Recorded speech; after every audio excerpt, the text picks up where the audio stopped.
Bing bang, here's the OG Fortnite map. It's the same. But is it really?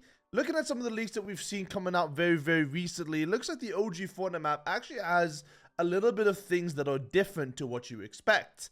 And is that a problem? Well, for a lot of people online, it seems to be a bit of an issue because they want that nostalgia coming back of OG Fortnite. They want to get back those experiences running around with the homies and the boys in Tilted Towers in Chapter 1. The map has changed a little bit. Realistically, the way that the OG Fortnite map is looking like, it's looking like the map has changed into a creative or UEFN version of the old OG Fortnite map. And that makes a lot of sense considering how buggy and how laggy that original map probably plays now in the sense of current Fortnite mechanics and servers and all those things on top of it. Now, looking at the leak that we saw coming out of the OG Fortnite map, it looks pretty much one-to-one. But looking at images from the trailer that just came out, it looks like the portions of the map like Tilted Towers have had small adjustments in terms of decorations. There's balloons there, there's tables, there's things that you haven't seen in actual Chapter 1 that you would expect to see in that place.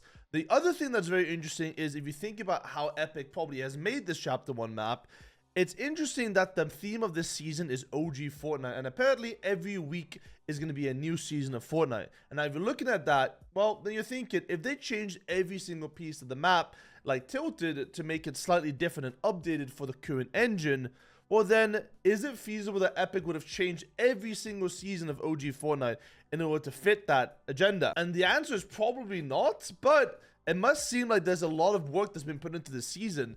When I initially saw that OG Fortnite was coming back, I thought it was a quick, easy marketing ploy in order to get the player base back into the game. Because obviously, as we saw in current leaks, that the next season is going to be Lego, right? It's going to be that massive collaboration, the biggest collaboration Fortnite has probably ever seen since Marvel season. And in order to get those money, to get those sales, to get those Lego bricks out the window, then they're trying to get back all the player bases from previous so they can sell those $500,000 Lego sets that are so expensive with the Lego collaboration. Pure speculation, obviously, but it makes sense considering everything in this game is a marketing ploy. Everything here is meant to be sold and meant to make people more money.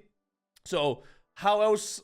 So what better than getting to get everybody back into the game by using OG Fortnite, for example, and then bringing back all those nostalgic players just in time for the big banger of a collaboration in order to get all of that money. Because at this point, Fortnite is obviously a big sponsorship game. That's where a lot of the money comes from as well, other than skin sales. But skin sales are included in that because obviously those IP and those copyright things that they take from those companies in order to sell skins in the item shop, and then they split the profits and so on. So it seems very interesting that the season actually does seem pretty developed because, again, I thought it was going to be a port, and it looks like they have made small changes. So maybe there's a lot more to it than just every week changing it. But in terms of timeline, we have seen that apparently we are going to go from Season 5 to start off on November 3rd tomorrow, all the way to Season X. Now, we have confirmation that the season ends on December 3rd, but that means that we have to go through 5 seasons in about 4 weeks, which equals around 5 to 6 days per season, which is very quick in terms of timelines.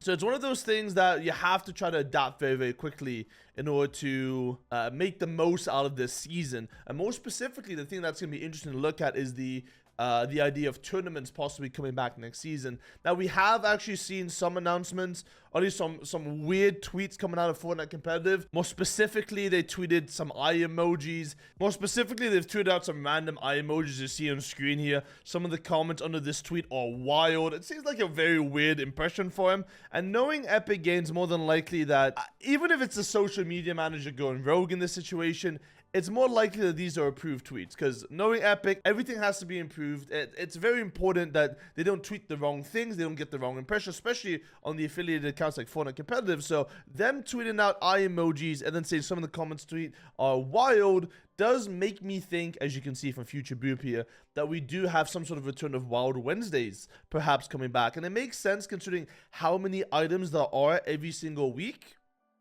that are changing throughout the season. And we'll look at the item list in a second here, but every single week it's going to change drastically. And the way to justify that in terms of a tournament, well, pretty much is like the old Wild Wednesday. You have different loot pools, different map, but every week it's just a massive, massive change, which could be very exciting for future tournaments on top of that. On top of that, some of the skins that are coming out have been very interesting to see as well. They're basically reskinned and remapped versions of previous skins. We got the Renegade Raider and the Link skin, which is basically mixed up together into this concoction.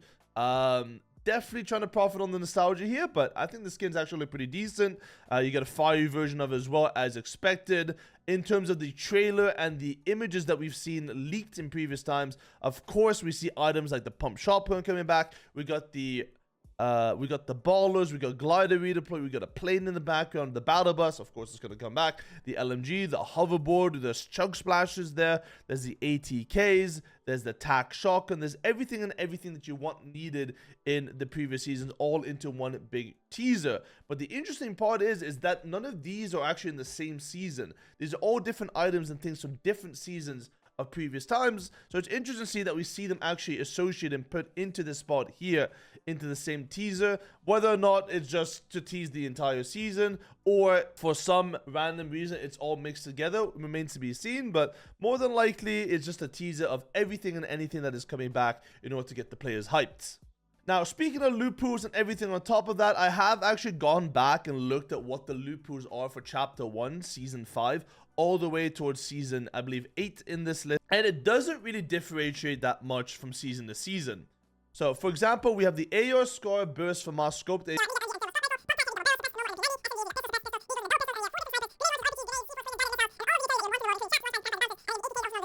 The more specific thing in this season was the moving Kevin cube, which was very, very interesting as well. But looking at these lists here, it seems like a lot of loot, right? And I think going back to Chapter 1, we did have 100% chest spawn. So it's going to be very interesting to see how that changes from week to week, because we need to be able to get enough loot from every single job spot. Because realistically, when you have 8 different assault rifles and 4 different shotguns and 17 different pistols and SMGs, the loot is going to be super saturated, and it's going to be very tough to get stuff that you want out of your chest. So I'm very curious to see if they do make a one-to-one akin to previous seasons of Fortnite. And it does seem like they have thought about that a little bit. They have mentioned that, for example, mantling and things of that size are coming back, and they aren't actually going to stay true to OG Fortnite. Things like graphics as well might be super different, but it seems like in this case that hopefully they keep some of the aspects like Siphon in pubs back into it, because that'll, they'll make the 4 months, the 4-week experience a lot better. Going into Chapter 1, Season 6, so this would be then week number 2 or after 5 days if you're thinking about 10 seasons. You'd have stuff like the AR, the Scar, the Burst, Scoped AR, RPG, grenades, Clingers, the Quad Launcher, and then Dynamites were added in this specific season as well. Different in terms of utility, we had Rift to Go, Shockwaves, Grapplers, Portal Fortress, and then Balloons. And then we had the Chillers and the Mountain Turret. So this was the start of some of the snowy seasons. And of course, we had the Shadow Stones. So the way that the map was laid out, you had those, I believe, the zombie areas with Shadow Stones. So you could fly up super far in the air and rotate like that. You had the Floating Island Loot Lake. You had the Cube Monsters. And of course, I think this was the Halloween season. So you had the Hunter Crossbow as well. Going into the week after that, then we have things like the minigun. The rockets, I believe, were added then for the 4th of July celebrations, if I remember correctly. And then now you had all of those snowy items like the Sneaky Snowman, the Chiller Grenades. And of course, this season introduced drift boards, boom boxes, the presents for the Christmas season, and of course, the one and only, the Infinity Blade. 1 week later, you have Chapter 1, Season 8. And then not really much change in terms of weapons and loadouts. The only thing that I believe got added was a scope revolver and the flintlock. And then you had the bow being added. Explosives pretty much stayed the same. And this was that season with the treasures and all of that thing. So you had things like buried treasure. You had shadow bombs, I believe, as well. And then dart traps. And then this season, more interesting enough, things like the Reaper van and the ballers and the cannons and, of course, the block were added back into it. Now from there, go into Season 9 and Season X, but what is going to be very interesting to see is whether or not they actually stay true to things like the block, because these are usually community-initiated things, right?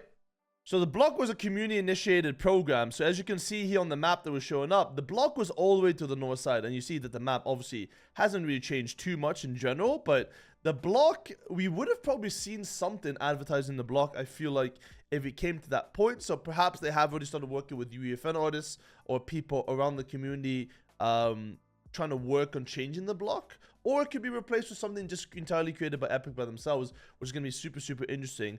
I do think this would have been a great time for Epic to really introduce the UFN aspect into this OG portion of the map. I think there was a lot of potential for that, but a surprisingly missed opportunity in that sense. Going into Season 9 after that, in terms of Loophole as well, this was the, I believe, the Mega Mall season. Not much actually changed. I think it went to the Super Futuristic Tilted as well. Still the block is there, and still the majority of the map hasn't really changed too much.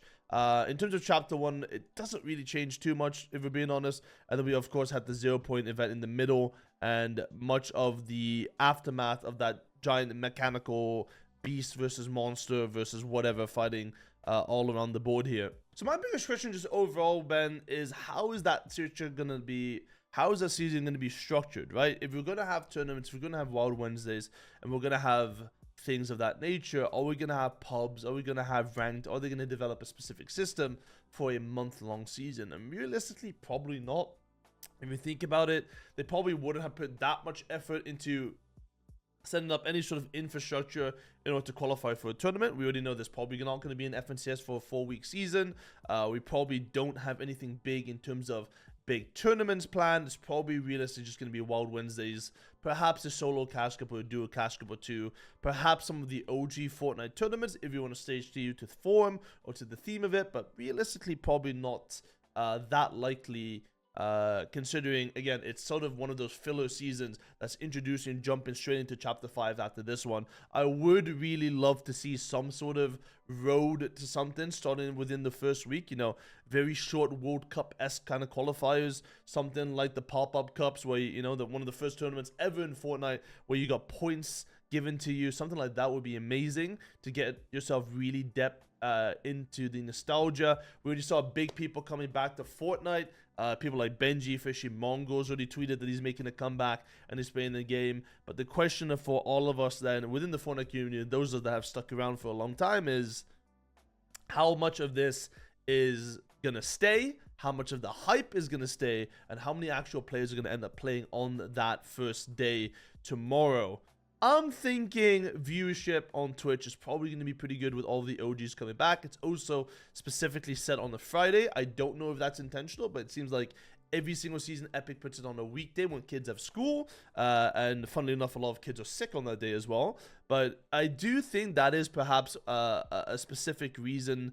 It's probably the thing that they do specifically in order to boost viewership on Twitch and YouTube, perhaps, because people at school aren't going to be able to play, and therefore they're looking at YouTube videos, they're looking on Twitter for leaks, they're looking at Twitch streams for leaks, and looking at how the season plays out. And in that, it builds up hype, builds up a lot of narrative and buzz around social media, and in turn, it's more advertisement for the game. Because this game and this OG Fortnite comeback is everywhere. I've seen it literally everywhere on TikTok, on YouTube, on tweets of people that, you know, don't even play Fortnite. It's people are coming back and getting the homies back to run Tilted again. So it's going to be a massive explosion for hopefully the Fortnite community. And hopefully that is a nice way to propel ourselves into Chapter 5. And in terms of competitive, then a nice, good season of Fortnite, and more specifically a good amount of money for Epic Games. Hopefully bodes well for competitive as well, after a very, very good and successful Copenhagen that we saw in the last month, in terms of viewership, hype, and interest in the general competitive community. But OG Fortnite, it's coming back, boys. I will be live at 8 AM tomorrow, pretty much handling all the leaks and experiencing it for a very long time, since the good old days. So thank you for watching. I will see you guys on the next one, and goodbye.